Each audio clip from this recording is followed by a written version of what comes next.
Assalamualaikum warahmatullahi taala wabarakatuh. Bismillahirrahmanirrahim. Alhamdulillahi rabbil alamin, wa bihi nasta'in ala umuri dunya waddin. Wassalatu wassalamu ala asyrafil anbiya'i wal mursalin wa ala alihi wa sahbihi ajma'in. Subhanaka la ilma lana illa ma 'allamtana innaka antal alimul hakim. Rabbi shrah li sadri wa yassir li amri wahlul 'uqdatam min lisani yafqahu qawli. Wala hawla wala quwwata illa billahil aliyyil 'azim. Qala Allah subhanahu wa ta'ala, a'udzu billahi minasy syaithanir rajim. Wa man ahsanu qawlan mimman da'a ila Allah wa 'amila salihan wa qala innani minal muslimin. Wa qala alaihi salatu wassalam, khairukum man ta'allama al-Qur'ana wa 'allamahu. Wa qala alaihi salatu wassalam, faqihun wahidun asyaddu 'ala syaitan min alfi 'abidin. Atau kama qala alaihi salatu wassalam. Alhamdulillah, pertama sekali kita bersyukur pada Allah Subhanahu wa taala kerana dengan taufik dan kasih sayang daripada Allah Subhanahu wa taala, Allah Subhanahu wa taala mengizinkan kepada kita dan memberi peluang kepada kita untuk sama-sama kita datang ke rumah Allah Subhanahu wa taala dan kita dapat melakukan perintah Allah Subhanahu wa taala yang paling agung, itulah perintah sembahyang. Dan setelah selesai, alhamdulillah, kita dapat melakukan sembahyang. Allah Subhanahu wa taala memberi taufik kepada kita untuk kita duduk dalam satu majlis, iaitu bagaimana untuk kita belajar ilmu agama Allah Subhanahu wa taala yang merupakan satu kewajipan dan tuntutan atas diri kita. Seperti mana sabda Rasulullah sallallahu alaihi wasallam, talabul ilmi fariidatun ala kulli muslimin wa muslimatin. Mempelajari ilmu itu adalah satu perkara yang wajib, fardu ain ke atas setiap orang Islam, yang lelaki ataupun yang perempuan. Bagaimana pentingnya ilmu, seperti mana dalam perkara dunia kita tak akan dapat buat satu pekerjaan, satu amal, melainkan kita dah tahu caranya, kaifiatnya, teknikal dia macam mana, maka barulah kita dapat melakukan kerja tadi dengan baik. Kata ulama begitulah juga dalam agama, lebih-lebih lagi pentingnya bahawa kita kena belajar ilmu supaya amal yang kita akan buat, ibadah yang kita akan buat, muamalah yang kita akan buat dalam kehidupan kita seharian akan diterima oleh Allah Subhanahu wa taala. Dan alhamdulillah, pada malam ni kita akan menyambungkan lagi muzakarah kita, iaitu tentang kitab Bidayatul Hidayah karangan Imam Ghazali rahmatullahi alaih. Iaitu kita masih lagi berada dalam mukaddimah, iaitu tentang kepentingan bahawa pentingnya kita menghasilkan ilmu dan pentingnya kita membetulkan niat kita dalam kita mempelajari ilmu. Bagaimana ilmu yang kita pelajari tadi dapat kita amalkan dalam kehidupan kita. Seperti mana alhamdulillah pada minggu yang lalu kita telah baca beberapa hadis Rasulullah sallallahu alaihi wasallam yang menekankan kepada kita bahawa sangat penting di samping kita berusaha untuk menghasilkan ilmu, di samping kita usaha untuk menuntut ilmu, maka bagaimana kita juga harus berusaha untuk kita mengamalkan ilmu yang kita pelajari ataupun ilmu yang kita belajar tadi. Kerana tak agama ni dua, satu kita kena belajar, satu lagi kita kena amal apa yang kita belajar. Seperti mana dalam hadis yang kita baca pada minggu lalu, antaranya sabda Rasulullah sallallahu alaihi wasallam, man izdada ilman wa lam yazdad hudan lam yazdad minallahi illa bu'dan. Kata Rasulullah, barang siapa yang bertambah ilmunya tetapi tak bertambah hidayahnya, tak bertambah amalannya, maka lam yazdad minallah, tidak bertambah dia di sisi Allah, bukanlah semakin dekat pada Allah, tapi tak bertambah melainkan semakin jauh daripada Allah Subhanahu wa taala. Maka di sini dalam mukadimah kitab ini Imam Ghazali rahmatullahi alaih menekankan kepada kita bahawa sangat penting dalam kita belajar ilmu agama ini, bahawa kita kena betulkan niat kita bahawa apa yang kita belajar ialah untuk kita amalkan dalam kehidupan kita, dan bagaimana ilmu yang kita belajar dan kita amalkan ilmu yang kita belajar tadi adalah semata-mata untuk dapat redha Allah, untuk mendapatkan ganjaran sisi Allah Subhanahu wa taala pada hari akhirat kelak. Baiklah. Jadi pada malam ni kita akan sambungkan lagi, iaitu kata-kata nasihat daripada Imam Ghazali rahmatullahi alaih berkaitan dengan niat yang betul dalam kita menghasilkan ilmu, niat yang betul dalam kita belajar ilmu. Apa niat yang kita kena pasang dalam diri kita. Kenapa syaitan ni dia sentiasa berusaha menghalang kita daripada belajar ilmu. Dan kalau kita diberi taufik untuk belajar ilmu, dia akan berusaha pula macam mana dia akan rosakkan niat kita dalam belajar ilmu tadi. Sehingga bila kita belajar ilmu dengan niat yang salah, maka menyebabkan ilmu tadi kita tak dapat amal. Ilmu yang sepatutnya bagi kebaikan kepada kita, ilmu yang sepatutnya bagi kemuliaan kepada kita, tidak akan menjadi kemuliaan bagi kita, tidak akan meninggikan darjat kita si Allah Subhanahu Wa Taala. Bahkan wal-iyazubillah, ilmu yang kita hasilkan tadi itu akan menambahkan kita jauh daripada Allah Subhanahu Wa Taala. Maka di sini Imam Ghazali menasihatkan kepada kita bahawa sangat penting kita membetulkan niat kita semasa kita belajar ilmu. Baiklah. Jadi seterusnya kata Imam Ghazali rahmatullahi alaih, fa iyyaka ya miskinu an tud'ina litazwirihi fayudlika bihabli ghururihi fawailun lil jahili haitsu lam yata'allam marratan wahidah wa wailun lil alimi haitsu lam ya'lam haitsu lam ya'mal bima alima alf marrah. Kata Imam Ghazali rahmatullahi alaih, maka berhati-hatilah engkau wahai saudaraku daripada tipu hailah syaitan, dan janganlah engkau tunduk kepada tipuannya, iaitu syaitan sangat pandai memerangkap engkau dengan menyetujui engkau mencari ilmu. Syaitan ni satu dia usaha macam mana kita tak belajar ilmu, tapi lepas mana kita belajar ilmu pun syaitan ni dia tak akan putus asa daripada memerangkap manusia supaya manusia tadi terjerumus dalam dosa, manusia tadi terjerumus dalam kesesatan. Sehingga kata Imam Ghazali rahmatullahi alaih, syaitan ni dia akan perangkap kita dengan cara dia menyetujui, maksudnya dia menyokong kita daripada belakang. Kamu belajar ilmu, dengan kamu belajar ilmu ni Rasulullah kata kamu akan dapat darjat tinggi. Dengan kamu belajar ilmu ni kamu akan mendapat kemuliaan di sisi Allah, kamu akan mendapat pengampunan daripada sisi Allah. Syaitan akan mendorong kita untuk kita menghasilkan ilmu. Tapi kadang-kadang bila mana dorongan tadi terlalu kuat, menyebabkan kadang-kadang kita lupa terhadap satu tuntutan lagi, iaitu bahawa apa niat kita belajar ilmu tadi. Iaitu syaitan sangat pandai memerangkap engkau dengan menyetujui engkau mencari ilmu. Dia bersetuju, maka dia bagi sokongan untuk kita menghasilkan ilmu, padahal sebenarnya ia telah memperdayakan engkau dengan memesongkan niatmu. Jadi syaitan dalam masa kita belajar ilmu pun kadang-kadang dia masih lagi mengambil peluang macam mana dia nak sesatkan kita dengan cara dia salahkan niat kita, dia pesongkan niat kita, salahkan niat kita dalam belajar ilmu. Maka kata Imam Ghazali rahmatullahi alaih, maka celakalah bagi si jahil sekali celaka kerana dia tidak mahu belajar. Jadi walaupun kita kata Imam Ghazali rahmatullahi alaih maksudnya sangat memberi amaran keras kepada kita yang belajar ni, jangan sekali-kali kita salah niat. Maka oleh kerana itu kata Imam Ghazali, bukanlah maknanya di sini kita tak kena belajar. Maka kata ilmu tadi kita kena hasilkan, cuma dalam kita menghasilkan ilmu sentiasa kita muhasabah niat kita, betulkan niat kita, apakah matlamat ataupun apakah tujuan kita belajar ilmu tadi. Kata Imam Ghazali, celakalah bagi orang yang jahil kerana dia tidak belajar marratan wahidah, sekali celaka.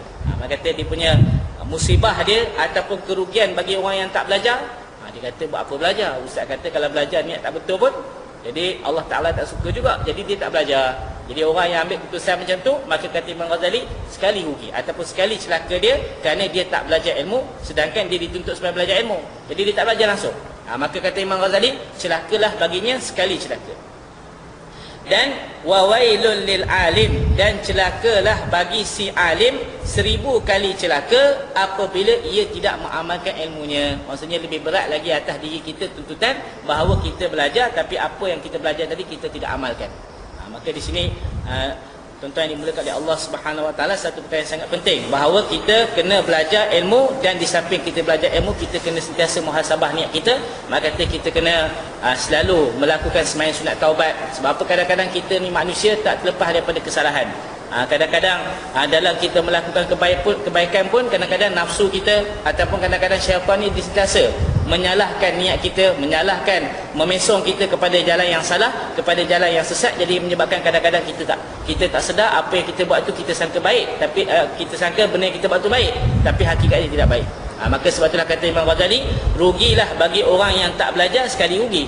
Tapi orang yang dah belajar tapi dia tak amal apa dia belajar, kata Imam Ghazali 1000 kali rugi lagi. Berlipat-lipat kali ganda lagi kerugian yang akan menimpa diri dia kalau satu orang tadi dia belajar ilmu tapi dia tak mengamalkan. Maka maksud di sini bahawa penting kita kena belajar ilmu, penting kita kena usaha untuk mendapatkan ilmu, dan di samping kita mendapatkan ilmu, kita amalkanlah apa yang kita belajar. Dan seterusnya kata Imam Ghazali rahmatullahi alaih, wa'lam anna an-nasa fi talabil ilmi ala thalathati ahwal. Oleh kerana itu kata Imam Ghazali, dan ketahuilah bahawasanya manusia di dalam menuntut ilmu ini terbahagi kepada 3 keadaan. Kata Imam Ghazali bahawa talibul ilmi, orang yang belajar ilmu ni ada 3 keadaan ataupun ada 3 jenis orang yang belajar ilmu tadi. Yang pertama ialah rajulun talabal ilma liyattakhidhahu zadahu ilal ma'ad wa lam yaqsid bihi illa wajhallah wad daral akhirah fahadha minal faizin. Golongan pertama kata Imam Ghazali ialah orang yang mana? Pertama, orang yang mencari ilmu untuk menjadikannya sebagai bekalan ke negeri akhirat. Ini kita kata golongan orang belajar ilmu yang pertama. Dia belajar tidak ada niat lain, bahkan dengan satu niat saja bahawa macam mana apa yang dia belajar menjadi bekalan untuk dia di akhirat nanti. Ilmu yang dia usahakan, ilmu yang dia bekalkan dalam diri dia, supaya ini akan menjadi saham dia, akan menjadi pahala-pahala bagi dia di hari akhirat kelak. Kemudian ilmu tadi diamalkan lagi dalam kehidupan dia, agama yang dia belajar tadi diamalkan lagi dalam kehidupan dia, maka ini akan menjadi bekalan untuk dia di hari akhirat. Maka dia tidak ada apa-apa tujuan lain melainkan semata-mata untuk dapat redha Allah, melainkan semata-mata untuk dapat ganjaran di akhirat. Maka dia tak mahu apa-apa balasan daripada dunia ini. Sebab itulah kalau kita lihat dalam sejarah kehidupan para sahabat radhiyallahu anhum, bahawa sahabat-sahabat ni bila dunia datang kepada mereka, mereka takut. Berbeza hari ini, kalau kita muhasabah bilik diri kita, hati kita, bila dunia datang pada kita, kita akan suka. Tapi kalau dunia itu tak dapat pada kita, kita akan sedih. Kenapa orang yang dapat? Kenapa saya tak dapat? Saya tak layak ke untuk dapat dunia ni? Sahabat-sahabat bila datang dunia kepada mereka, mereka akan rasa bahawa ini adalah satu bahaya besar bagi mereka. Kerana mereka takut amal yang mereka buat tu Allah Ta'ala dah balas dah dengan balasan dunia kat dunia ni. Jadi dia takut nak ambil dunia tu, takut-takut nanti sebab dia ambil dunia tu, takut-takut balasan di akhirat tu tak dapat. Maka inilah satu kita kata satu contoh yang kita harus contohi dalam kehidupan kita, bahawa apa saja amal yang kita buat, hatta kita belajar ilmu pun tidak ada tujuan lain melainkan semata-mata ini adalah sebagai bekalan kita di hari akhirat kelak. Alif bata yang kita belajar nahwunya, kita belajar bahasa Arabnya, kita belajar fiqhnya, ini semua kita niatkan adalah bekalan untuk hari kemudian kita, itu bekalan untuk hari akhirat kita. Jadi golongan pertama kata Imam Ghazali, orang yang mencari ilmu untuk menjadikannya sebagai bekalan ke negeri akhirat, maka dia tidak berniat dengan mencari ilmu kecuali hanya mendapat keredaan Allah dan negeri akhirat. Jadi kita kata ini satu perkara yang mana mungkin bagi kita sangat susah untuk kita dapatkan. Sebab apa hari ini, apa pun kita kata mesti nak ada balasan dia, mesti kita kata nak ada pengerah dia. Kata ulama hari ini kita kena usaha. Macam mana sebenarnya bila kita berkhidmat untuk agama Allah, Allah yang akan cukupkan keperluan kita. Sebab tu kalau kita lihat ulama-ulama terdahulu, mereka memilih kemiskinan dalam kehidupan mereka. Di samping kemiskinan, kalau Allah buka dunia bagi mereka, mereka tak akan guna dunia untuk manfaat diri mereka, tapi mereka belanjakan dunia yang Allah Ta'ala bagi tadi tu untuk membantu pelajar-pelajar mereka, untuk kita kata jalan-jalan kebaikan. Maka kata tak ada apa-apa bahagian pun untuk diri dia daripada dunia yang Allah Ta'ala bagi pada mereka. Maka inilah kita kena usaha bagaimana pertama sekali kita jangan niatkan untuk kita dapatkan harta benda dunia ataupun kesenangan dunia. Maksudnya kalau kita tak dapat tu janganlah kita mengeluh. Kenapa orang lain mengajar dapat, saya mengajar tak dapat? Tidak. Maka kata ulama, kita kena niatkan akhirat. Orang yang mana dia menjadikan akhirat sebagai matlamat dia, maka dunia akan ikut belakang dia. Kata ulama, akhirat ni adalah hakikat satu perkara dan dunia adalah ibarat bayang-bayang. Kita kata kalau macam kita berjalan waktu tengah hari, badan kita ni hakikat lah, bayang-bayang tu bukan hakikat. Dan biasanya bayang-bayang ni dia akan ikut hakikat. Bayang-bayang tu akan ikut badan kita. Kata ulama itulah perumpamaannya dunia dan akhirat. Dunia itu adalah kehidupan yang hakiki. Bila mana kita berusaha untuk dapatkan akhirat, maka dunia ni akan ikut belakang kita. Tanpa kita cari, tanpa kita usaha pun Allah Ta'ala akan sampaikan dia, Allah Ta'ala akan cukupkan keperluan kita. Mak kata tak perlu kita risau. Yang penting apa yang kita belajar, apa yang kita amalkan, apa yang kita ajarkan, tidak ada niat lain melainkan semata-mata untuk dapat redha Allah. Jadi golongan pertama, orang yang mana belajar ilmu untuk bekal akhiratnya, dan dia tidak mencari ilmu melainkan untuk mendapatkan redha Allah dan juga untuk mendapatkan hari akhirat. Maka orang ini termasuk di dalam golongan orang yang beruntung. Inilah dikatakan sebagai orang yang berjaya dalam ilmu, ialah orang yang mana dengan ilmu yang dibelajar, dengan ilmu yang disampaikan, dengan ilmu yang diamalkan, tidak ada niat lain melainkan semata-mata untuk dapat redha Allah. Sebab itulah kalau kita ni ialah sebagai pengikut Rasulullah, maksudnya kita, kalau kita lihat dalam sejarah kehidupan Rasulullah pun, Rasulullah tidak akan tidur tenang selagi mana ada harta dalam rumah dia. Bahkan Rasulullah bila petang hari ataupun siang hari Rasulullah mendapat hadiah-hadiah ataupun sedekah-sedekah yang diberikan kepada Rasulullah, Rasulullah tidak akan tidur dengan lenanya selagi mana sedekah itu tak diagih-agihkan, tak dibahagi-bahagikan. Berbeza kalau kita lihat kehidupan kita hari ini, kita akan lebih tidur lena kalau dunia tu ada dengan kita. Kita pergi pasar raya, sebelum masuk pasar raya tu patutnya baca bismillah dulu lah. Baca bismillah. Tak, kita kadang pegang poket lu uncang. Tebal ke tak tebal, ada tak ni? Ada, okey lah, dia masuk lah.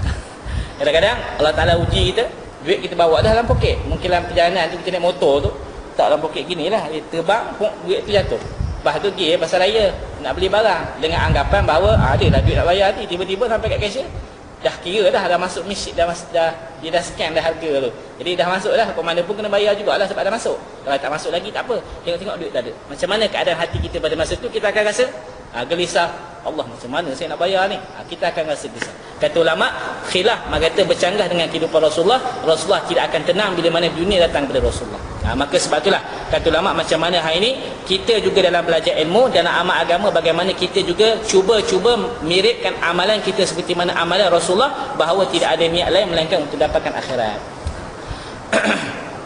Baik, ini golongan yang pertama yang belajar ilmu, yang mana berjaya di sisi Allah Subhanahu Wa Taala dalam ilmu yang mereka pelajari. Itulah orang yang mana belajar tidak ada niat lain melainkan semata-mata untuk dapat redha Allah. Ini golongan yang pertama.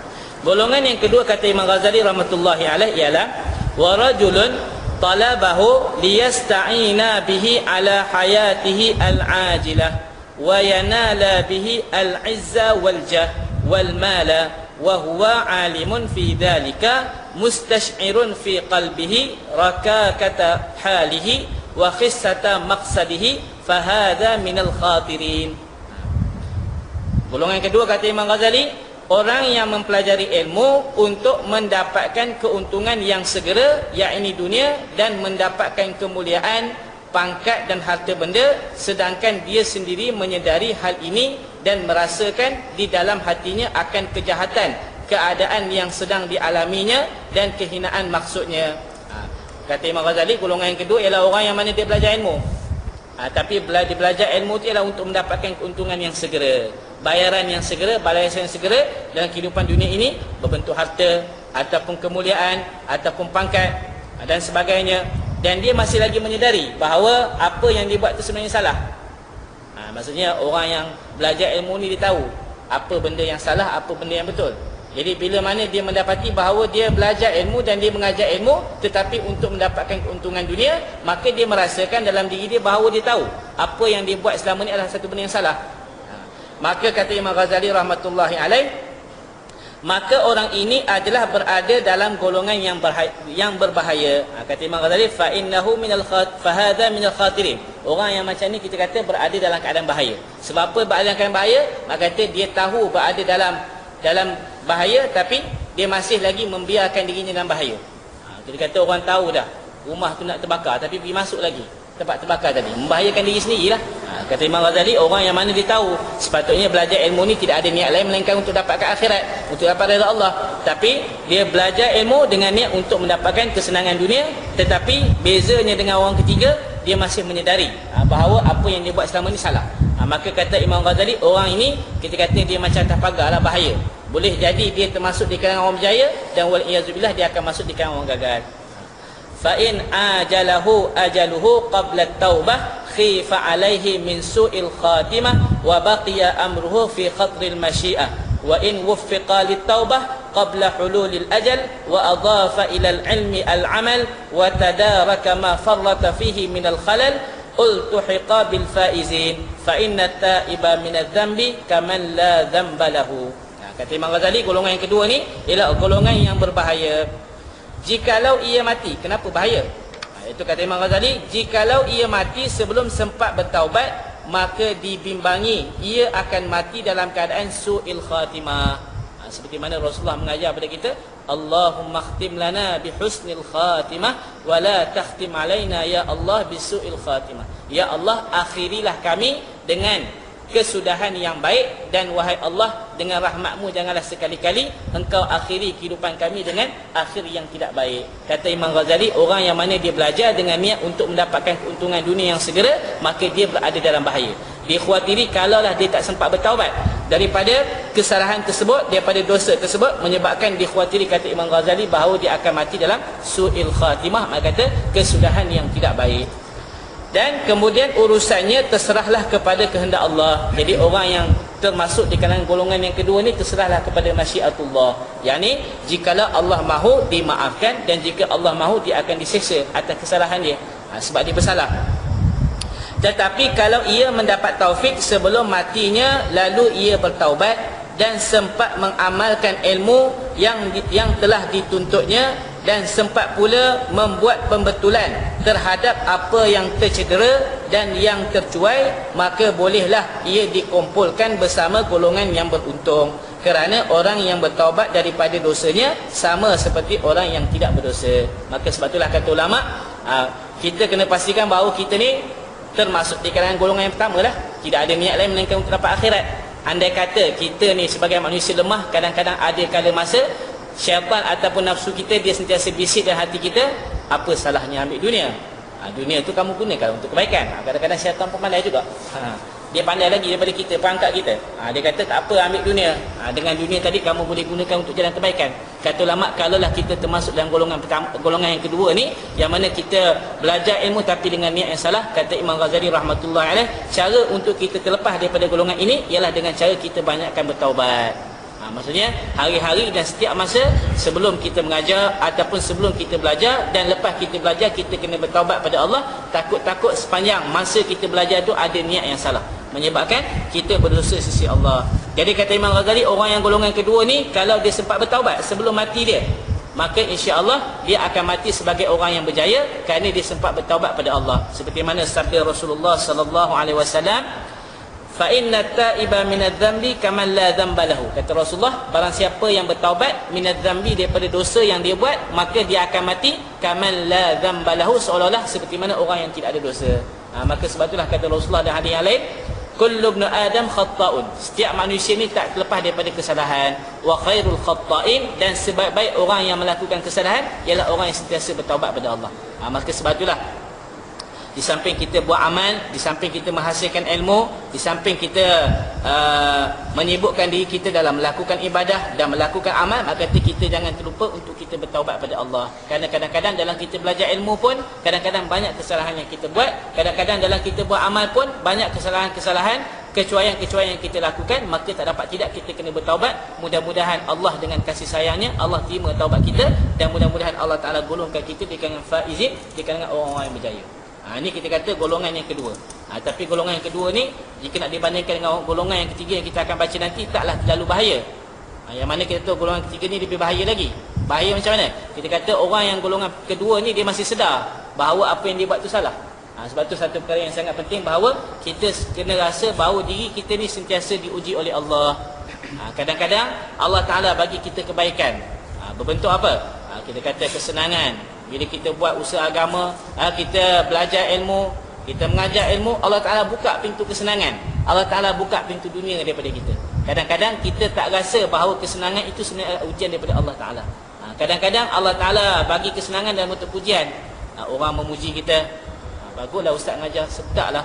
Kalau orang lain mengajar tak mengantuk, itu ustaz mengajar memang best lah. Kita pun, ini masa kita seperti mana dalam majlis-majlis saya pun kata bila sebut perkara ni kata setiap daripada kita kena tujukan pada diri kita lah, tidak kita tujukan pada orang lain. Kerana maksud daripada ilmu tasawuf ni tidak untuk kita membetulkan orang lain, tapi macam mana kita nak betulkan diri kita sendiri.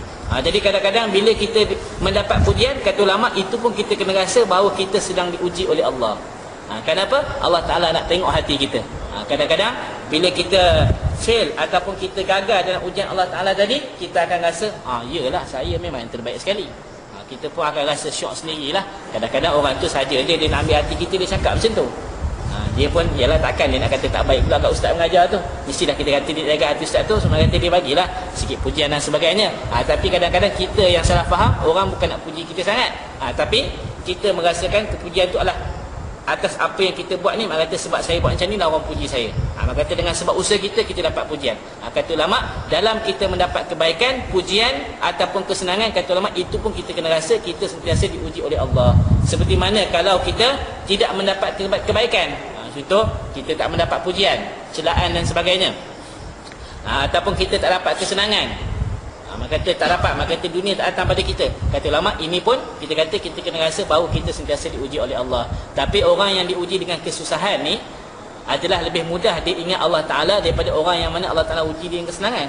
Lebih sukar bagi manusia tadi untuk dia ingat Allah Ta'ala bila mana Allah Ta'ala uji dia dengan kesenangan. Kata ulama, bukan setakat kesenangan dunia, bahkan kadang-kadang kata perasaan merasa bahawa diri kita sempurna, diri kita baik, ini pun satu bentuk kebaikan, satu bentuk nikmat juga, yang mana kadang-kadang kita gagal dalam ujian Allah Ta'ala tadi, sehingga kita merasakan bahawa apa yang kita buat tadi terbaik, tapi wal-iyazubillah sebenarnya sisi Allah, Allah tak pandang pun amal kita tersebut. Maka sebab itulah kita kena pertama sekali dalam kita melakukan amal agama, dalam kita belajar agama, dalam kita amalkan agama dan kehidupan kita, dalam kita buat usaha untuk tingkatkan agama dalam diri kita dan seluruh umat, kata ulama, pertama sekali kita kena letak dalam perasaan kita perkara yang paling dasar dalam agama ialah bahawa saya tidak tahu, saya tidak sempurna, supaya bila kita rasa kita tidak tahu dan kita tidak sempurna, kita akan terus berusaha untuk menyempurnakan amal kita, menyempurnakan kecacatan dalam amalan kita, dan insya-Allah kita tak akan nampak pandang keburukan orang lain. Kadang-kadang kata ulama, apabila kita merasakan diri kita lebih baik daripada orang lain, ana khairum minhu, ini satu sifat yang mana Allah Ta'ala tak suka bahawa ada dalam ibadah kita, ada dalam amal kita, ialah bila kita rasa bahawa saya lah lebih baik daripada orang lain. Kata ulama, bila mana satu orang tu rasa dia lebih baik daripada orang lain, maka rosaklah amal dia tadi. Maka sebab itulah kita kena rasa bahawa kita tak sempurna, dan bila mana kita rasa kita tak sempurna, sentiasalah kita beristighfar pada Allah, bertaubat pada Allah, doa pada Allah. Mudah-mudahan ilmu yang kita belajar, mudah-mudahan amal yang kita buat ni tadi, walaupun kalau ikut segi layak memang tak layak Allah terima kita, amal kita ni terlalu buruk sangat, terlalu lekeh sangat, terlalu kita kata tak sempurna sangat amal kita tadi, tapi kita harap dengan kurniaan daripada Allah, rahmat daripada Allah, Allah Ta'ala terima juga amal kita. Sentiasa kita bertaubat pada Allah, maka Allah Ta'ala sangat suka kepada orang yang mana bertaubat pada Allah. Kata Rasulullah, wa khairul khatta'in at-tawwabun, sebaik-baik orang yang melakukan dosa itu ialah orang yang bertaubat pada Allah. Ialah Allah sangat suka bahawa satu hamba Allah Ta'ala itu sentiasa bertaubat pada Allah. Baik. Itu golongan yang kedua. Golongan yang ketiga, kata Imam Ghazali rahmatullahi alaih, wa rajulun thalithun istahwadha alaihi syaitan fattakhadha ilmahu dhari'atan ila at-takathuri bil mali wat tafakhuri bil jahi wat ta'azzuzi bi kathratil atba'i yadkhulu bi ilmihi kull madkhalin raja'a an yaqdiya min ad-dunya wa tarahu wa huwa ma'a dhalik yudmiru fi nafsihi annahu 'inda Allahi bimakanatin littisamihi bisimatil ulama wa tarassumihi birusumihim fi az-zayyi wal mantiqi ma'a takalubihi 'ala ad-dunya zahiran wa batinan fahadha minal halikin. Kata Imam Ghazali rahmatullahi alaih, golongan orang yang ketiga ialah orang yang telah dikuasai oleh syaitan. Istahwadha alaihi syaitan, syaitan telah menguasai dirinya, maka dia menjadikan ilmu yang dituntutnya itu sebagai alat untuk menghimpunkan harta benda dan bermegah-megah dengan kedudukan dan merasa bangga dengan ramai pengikutnya. Kata dia, memang niat dia salah dalam belajar ilmu, dan apa yang dia niatkan itu dapat. Maksudnya dia nakkan kemegahan, Allah Ta'ala bagi dia pangkat. Dia nakkan harta yang banyak, Allah Ta'ala buka pintu dunia kepada dia. Niat dia dah salah dah, Allah Ta'ala tunjuk apa yang dia niat tu dapat. Lagilah kita kata satu orang tadi akan lupa ingat, maka kata susah nak ingat Allah Ta'ala. Sebab apa yang dia buat tu semua betul dan memang berlaku seperti mana yang diniatkan. Maka ini kita kata keadaan yang terlalu bahaya bagi satu orang tadi. Dan kedudukan dan merasa bangga dengan ramai pengikutnya. Dia mengharapkan bahawa bila dia belajar ilmu, dia mengajar ilmu, ramai pengikut-pengikut di belakang dia.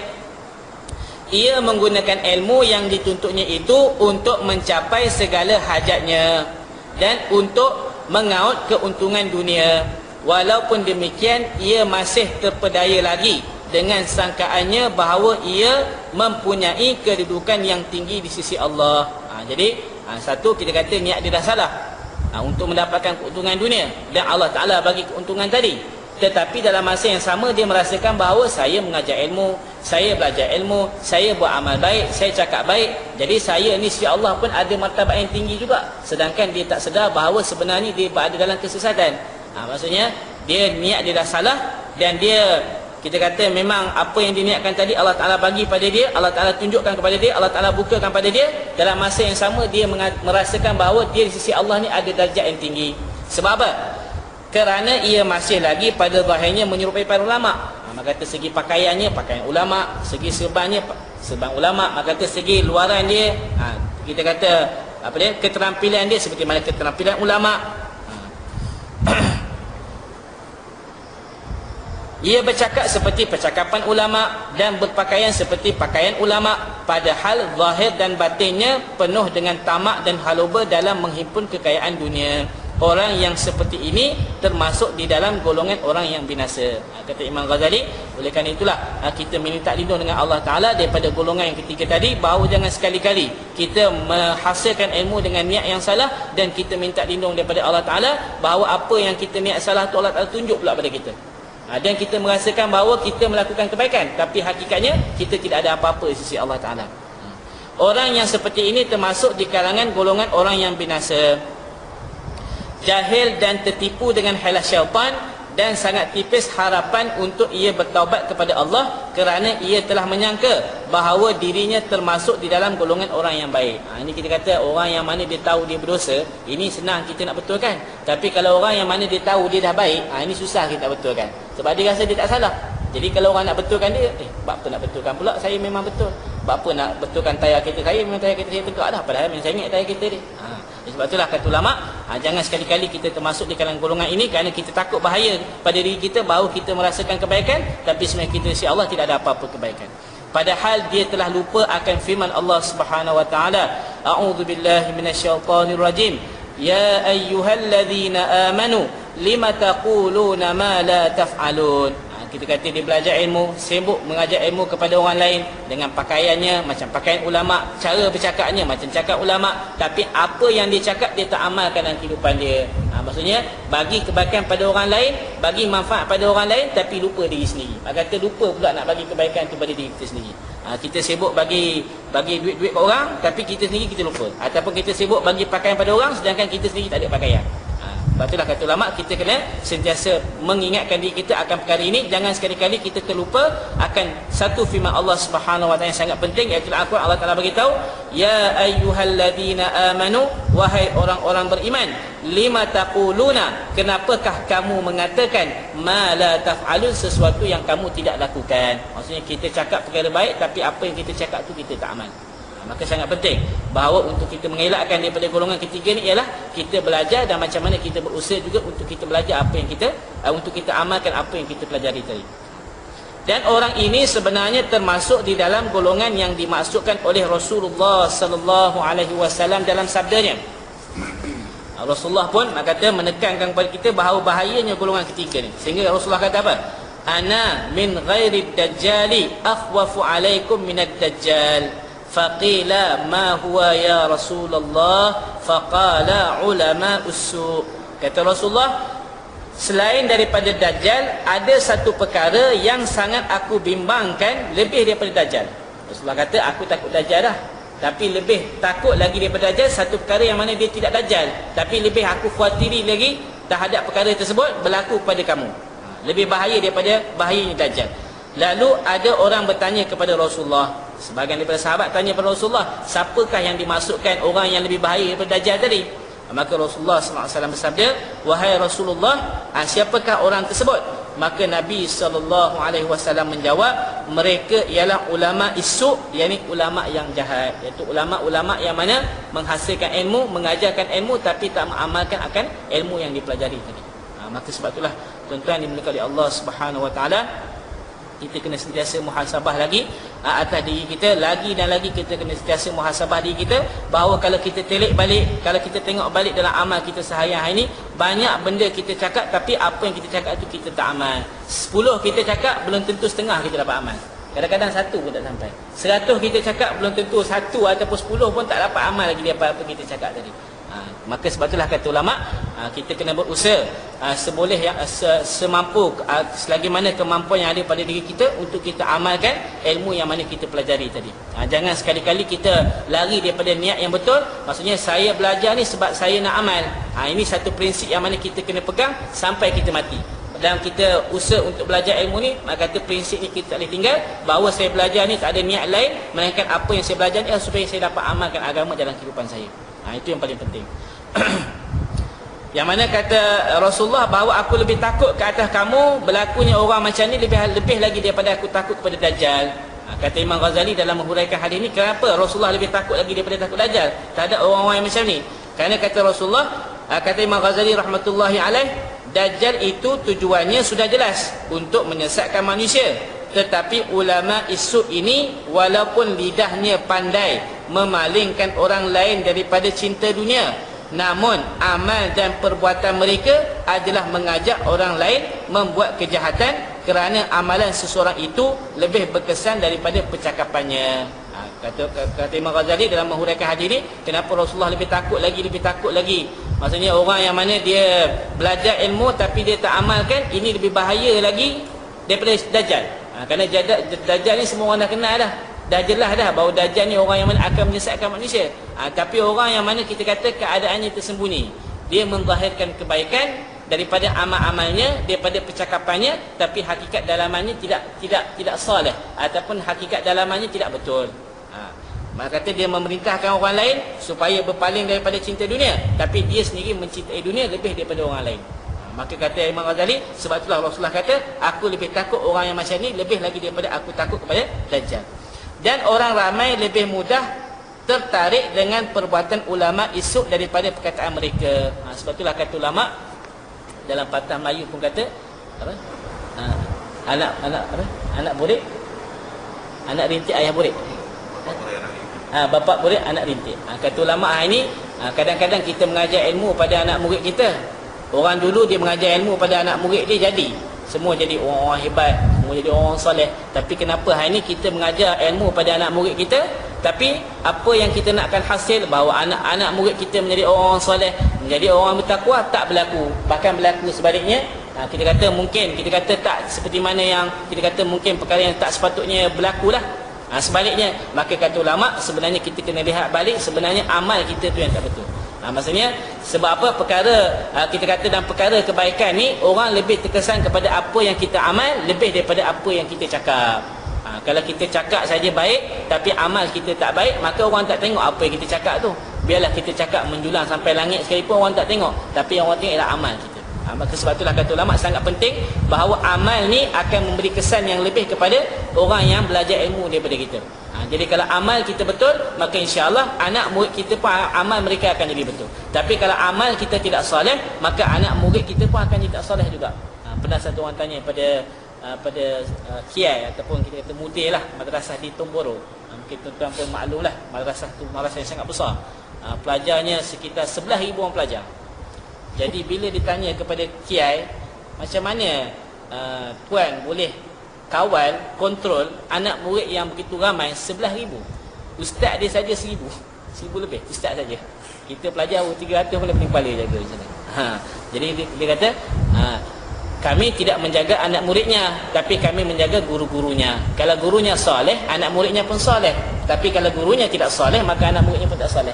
Jadi dia pegang hak ibu tu. Jadi kalau ibu tu baik, maka insya-Allah anak-anak pun akan baik juga. Tapi kalau ibu tu yang tak soleh, ibu yang tu tak baik, menyebabkan anak-anak tu pun jadi tak baik jugalah. Maka kita kata, ibarat kalau kita ukir sesuatu pada kertas tadi, apa yang kita ukir itulah yang akan terbentuk. Dia tak akan jadi, kita nak ukir benda baik, dia tak akan jadi benda lain. Dia akan jadi benda baik jugalah. Dan kalau kita ukir itu benda yang tak baik, maka dia akan jadi benda tak baik juga. Kita tu macam kertas yang putih lah. Apa yang kita corakkan, itulah corak yang akan zahir.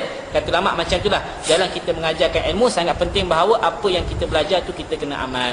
Dan sebenarnya kalau kita lihat dalam sejarah kehidupan para sahabat radhiyallahu anhum, mereka belajar ilmu daripada Rasulullah terus dengan cara melihat kepada Rasulullah, apa Rasulullah buat. Sebab tu banyak dalam hadis-hadis yang mana sahabat berkata, raaitu Rasulullah sallallahu alaihi wasallam fa'ala kadza. Saya melihat Rasulullah melakukan bagian-bagian. Maka kata sahabat ni dia belajar dengan cara dia tengok terus kepada amalan Rasulullah dan terus dia mengikut apa yang Rasulullah buat tadi. Maksudnya ada juga hadis-hadis yang mana sahabat dengar daripada Rasulullah, tapi banyak hadis-hadis yang mana Rasulullah belajar ilmu tadi daripada Rasulullah dengan cara melihat kepada amalan Rasulullah. Maka sebagai satu kita kata satu cara juga bagi kita bahawa untuk kita membentuk diri kita sebagai orang-orang bertakwa, dan untuk kita membentuk orang-orang di bawah jagaan kita supaya mereka juga menjadi orang bertakwa, maka kata ulama ialah melalui amal kita, bukannya melalui percakapan kita. Kerana orang lebih mudah mengikuti amal orang-orang yang ulama isuk daripada mengikuti perkataan mereka. Maka apa yang dapat dirosakkan oleh ulama isuk ini dengan perbuatan mereka adalah lebih banyak daripada apa yang dapat dibaikkan oleh lidah mereka. Jadi perkara keburukan yang akan berlaku lantaran amal-amal yang tidak baik yang dilihat oleh orang kepada ulama tadi, kepada alim tadi, ini akan lebih banyak berlaku lagi daripada kebaikan yang kita cakap. Maksudnya kalau kita cakap perkara-perkara yang baik, mungkin orang ambil daripada situ satu je. Tapi amal yang kita buat yang tak baik, itu orang ambil 100%. Kalau yang kita kata dengar ni, daripada ceramah ke, ataupun daripada majlis pengajian yang kita dengar ke, bila benda tu dengar, dia dengar ni mungkin kita kata dapat 10%, 20%, dia tak akan jadi 100% daripada apa kita cakap tu dapat diamalkan. Kebaikan tu dapat dizahirkan, tidak. Tapi kalau amal ni, dia lebih mudah lekat, bahkan kata ulama mungkin dia akan lekat 100%. Maksudnya kesan amal tu lebih lagi jika nak dibandingkan dengan kesan cakap. Maka sebab itulah kita kena ingatkan diri kita bahawa apa yang kita belajar ni adalah untuk amal. Jadi bila kita belajar untuk amal dan kita amalkan dalam kehidupan kita, maka insya-Allah dengan amal tadi akan memberi kesan kebaikan yang lebih jika nak dibandingkan dengan percakapan yang kita cakap. Orang yang jahil sebenarnya belum berani menghimpunkan dunia banyak-banyak kecuali setelah mereka melihat keberanian ulama isu ini. Sebenarnya bila orang tu, bila kita kata bila kita mengajar, kita bagi tahu bahawa dunia ni tak ada nilai, kita bagi tahu bahawa dunia ni tidak ada apa-apa di sisi Allah, maka orang akan kata, oh, dia akan rasa bahawa dunia yang didapat ni, maka kata tidak ada nilai sisi Allah, yang bernilai itu agama. Maka orang akan berusaha untuk menjadikan agama tu perkara yang bernilai dan dunia itu satu perkara tak bernilai. Tapi bila dia tengok ulama yang cakap tadi tu lebih lagi mengusahakan untuk mendapatkan dunia, maka ini akan menyebabkan manusia juga berani untuk mendapatkan dunia. Ustaz kata dunia tak ada nilai, tapi ustaz lagi hebat daripada kami. Ustaz tu lagi banyak dunia ni daripada kami. Jadi kata ulama, itu dia punya efek dia ataupun kesan dia lebih lagi mendalam pada jiwa manusia bila mana dia melihat manusia, bila mana dia melihat alim yang suk tadi itu ataupun alim yang tak baik tadi itu, maka kata mengejar kehidupan dunia. Jadi orang tak akan kejar dunia selagi mana ulama tu tak kejar dunia. Tapi bila mana ulama mula menunjukkan kecenderungan kepada dunia, maka mulalah manusia memberanikan mereka untuk kita kata untuk mencari dunia. Begitulah kita kata dalam perkara-perkara dosa, dalam perkara-perkara yang tak baik, maka kata bila orang dengar orang takut nak buat. Tapi bila orang tengok yang cakap tu sendiri buat, maka orang akan berani. Oh dah ustaz pun buat juga. So itu satu dakwaan atas orang lain bahawa dia akan melakukan kesalahan kerana dia beralasankan bahawa alim tu buat. Maka sebab itulah kata ulama, kita sebagai orang yang belajar ilmu ni, maka itu sangat penting kita ni kena menjadi pembimbing dan kita kena menjadi contoh amal yang baik kepada orang lain. Mudah-mudahan insya-Allah Allah Taala terima kita sebagai asbab dan perantaraan untuk kebaikan orang lain. Dengan cara kita mengamalkan agama dalam kehidupan kita, kita akan jadi asbab kebaikan untuk orang lain. Maka sebab inilah yang sangat dibimbangkan oleh Nabi SAW. Maka sebab itulah kata Rasulullah bahawa aku lebih khawatir orang yang sedemikian, lebih lagi aku khawatir dan takut ke atas kamu dengan datangnya Dajjal. Fitnah Dajjal begitu dahsyat sekali, berapa ramai manusia yang mana akan terjerumus ataupun akan tergolong di kalangan pengikut-pengikut Dajjal. Dan kita kata kalau kita lihat bagi orang beriman bahawa Dajjal ni sudah jelas bahawa dia adalah orang yang menyesatkan. Maka bagi orang beriman sama sekali mereka tidak akan memilih Dajjal sebagai ikutan mereka. Tapi kata Rasulullah, aku lebih takut lagi orang-orang yang mana dengan sebab amal yang mereka yang buruk tadi ataupun amal mereka yang salah tadi menyebabkan manusia lebih lagi berani untuk melakukan perkara-perkara yang maksiat Allah Subhanahu Wa Taala. Jadi kita rasa bahawa anak murid kita merasakan bahawa pengikut-pengikut kita akan jadi orang-orang yang baik. Ramai pengikut kita yang jadi baik dengan sebab kita, tapi sebenarnya bukan mereka semakin baik, tapi sebenarnya mereka semakin buruk. Dan mereka kata pengikut tu bukan pengikut baik. Memang ramai pengikut, tapi pengikut tu pengikut yang tak baik lah. Yang mana kita kata kita menjadi punca dan sebab kepada mereka melakukan dosa pada Allah Subhanahu Wa Taala. Ini kalau kita lihat daripada satu sudut antara orang yang mengajar ilmu kepada anak muridnya lah. Dan samalah juga kalau kita kiaskan kita sebagai ketua rumah, sebagai suami ataupun sebagai ayah, maka kaedah yang sama juga kita kena amalkan, iaitu bagaimana untuk kita mewujudkan kebaikan dalam ahli keluarga kita, dalam rumah kita. Maka kata ulama bermula daripada ketua keluarga. Bila mana suami ataupun bila mana ayah kepada anak-anak, mereka menjadi contoh yang baik dalam amal-amal mereka. Bukan setakat mereka menyuruh itu dan ini kepada anak-anak mereka, tapi sebelum mereka menyuruh, mereka telah mengamalkan apa yang disuruh tadi. Maka insya-Allah kita akan mendapati keluarga tadi akan menjadi keluarga-keluarga yang soleh. Seperti mana di zaman sahabat-sahabat, bahawa ketua keluarga memberi pengorbanan yang lebih kepada agama. Mereka menjadi orang-orang yang lebih maju dalam agama, menyebabkan anak-anak dan isteri mereka juga mengikuti mereka daripada belakang, bahawa mereka juga menjadi isteri yang soleh, anak-anak yang soleh, lantaran ketua keluarga tadi adalah ketua yang soleh. Maka sebab itulah kata ulama, apa saja kebaikan yang kita nak wujud dalam keluarga kita ataupun dalam rumah kita, kata ulama, bermula daripada diri kita sendiri. Bila kita mula, maka insya-Allah pintu kebaikan satu persatu akan terbuka dalam rumah kita, dalam keluarga kita. Tapi bila mana kita tak mengamalkan akan kebaikan, maka satu persatu pintu-pintu keburukan akan masuk dalam rumah kita. Dan ini satu perkara yang mana Rasulullah sangat khawatir pada umat ni, bahawa dengan sebab kita sebagai orang yang ada ilmu, kita orang yang ada sedikit pengetahuan ni, bila kita tak amal ilmu yang kita belajar tadi, ini bukan bukannya akan memberi kebaikan kepada masyarakat, kepada umat, tapi membahayakan lagi umat dengan sebab amal kita yang tak baik tadi. Namun demikian, nafsu ammarah, ulama isu itu selalu membisikkan di telinga mereka bermacam-macam angan-angan, dan membisikkan kepadanya bahawa ia telah banyak menabur jasa di kalangan manusia, sehingga ia layak untuk menerima bermacam-macam anugerah daripada Allah. Nafsunya juga mengkhayalkan kepadanya bahawa ia adalah lebih baik daripada hamba-hamba Allah yang lain. Maksudnya ini pun kita kata di samping dorongan syaitan, nafsu kita juga akan sama-sama mendorong diri kita untuk kita salah dalam amal kita tadi tu, dengan membisikkan bahawa patutlah Allah Ta'ala bagi kamu harta yang banyak, patutlah Allah Ta'ala bagi kamu pangkat itu dan pangkat ini, kerana kamu telah menabur jasa, kamu telah berjasa itu dan ini kepada manusia, maka layaklah kamu mendapat pangkat tersebut. Ini kata nafsu pada diri kita, menyebabkan kadang-kadang kita terdorong dan kita tertipu dengan nafsu kita sendiri. Wallahu a'lam bissawab. Saya setakat itu saja insya-Allah yang saya dapat mutakarahkan bersama tuan-tuan. Mudah-mudahan insya-Allah kita sama-sama berdoa Allah Subhanahu Wa Taala memberi taufik kepada kita untuk kita terus lagi menambah ilmu dalam diri kita. Sebenarnya banyak lagi, walaupun kita rasa kita dah tahu, sebenarnya banyak lagi benda yang kita tak tahu. Dan walaupun kita rasa kita dah buat amal, tapi sebenarnya banyak lagi apa yang kita tak dapat amalkan. Oleh kerana itulah kita sentiasa, pertama sekali kita sentiasa memberi semangat dan dorongan kepada diri kita untuk kita menghasilkan ilmu dalam kehidupan kita. Apa saja perkara kita kena belajar. Mak kata jangan kita rasa kita cukup dalam belajar ilmu, bahkan sentiasa hari-hari, kata ulama, kun mustafidan kulla yaumin. Jadilah kamu orang yang sentiasa mengambil faedah, orang yang sentiasa belajar ilmu kulla yaumin, setiap hari, setiap masa. Mak kata kita jangan terlepas hari kita, jangan kita terlepas setiap jam dan setiap minit dalam kehidupan kita, melainkan ada saja ilmu yang kita belajar. Dan kita jangan terlepas daripada satu ilmu pun yang kita belajar, melainkan kita amalkan dalam kehidupan kita. Mudah-mudahan insya-Allah Allah Subhanahu Wa Taala dengan ilmu yang kita pelajari tadi dan kita amalkan dalam kehidupan tadi, Allah Taala menjadikannya sebagai asbab untuk Allah Taala redha pada kita. Dan insya-Allah dengan amal kita yang baik tadi, Allah Taala akan jadi sebagai asbab hidayat, kita kata kebaikan untuk orang di bawah jagaan kita, dan insya-Allah seterusnya untuk seluruh umat di seluruh alam. Wallahu a'lam bishawab. Mungkin ada apa-apa soalan sebelum kita tutup majlis?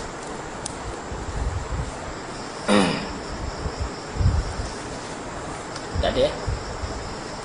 Kita tu amal je dah ya. Alhamdulillah.